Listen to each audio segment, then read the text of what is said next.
আমরা শুনেছিলাম এক সময় 15ই আগস্ট 75-এর পরে লোকজন মিষ্টি বিতরণ করেছে, এবারও তো জুলাইতে লোকে মিষ্টি বিতরণ করেছে।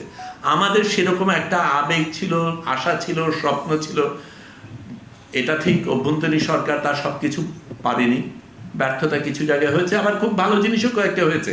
আপনি যে কথাটা বললেন, একটা নির্বাচন দেওয়া হয়েছে, আমাদের দেশে একটা সুষ্ঠু নির্বাচন হয় একটা বিশাল জিনিস, সেগুলি তো হয়েছে। কিন্তু তারপরে যে সরকার এসছে তার ক্ষেত্রে তো আমাদের অনেক বেশি আশা, অনেক বেশি স্বপ্ন, তাদের থেকে আমরা অনেক কিছু চাই, এই দেশ অনেক কিছু পেতে পারবে আমরা আশা করি।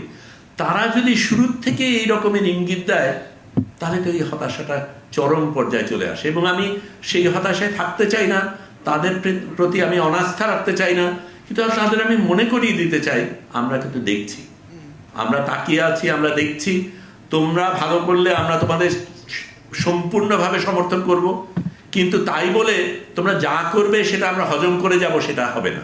বাংলাদেশ সেই জায়গায় নাই, সেই জায়গায় থাকবে না। আমার কাঁধে বন্দুক রেখে তুমি অকাজ করবে এবং সেই অকাজের দায়ভার আমার নিতে হবে, এটাতে আমি রাজি না। কিন্তু সেটাই তো করা হচ্ছে, এবং প্রত্যেকবার নিরাপত্তা বাহিনীকে তার কাজ করতে দেন। নিরাপত্তা বাহিনী জনগণ নিরাপত্তা দেওয়ার জন্য তো কোনো কিছু করেনি, আজ পর্যন্ত কোনো কিছু করেনি। তারা কি করেছে? বড়জোর রাষ্ট্রপ্রধান বা তাদেরকে হত্যা করেছে। আমাদের এত বছর ধরে গুম কি বলি, এক্সট্রা জুডিশিয়াল কিলিং, ক্রসফায়ার, গুম ক্রসফায়ার করেছে, এবং 24শে জুলাই জনগণের উপরে হেলিকপ্টার থেকে গুলি করেছে। এটাই তো তাদের কাজ ছিল। জনগণের নিরাপত্তা তারা তখনও দেয়নি, আজকেও দিচ্ছে না।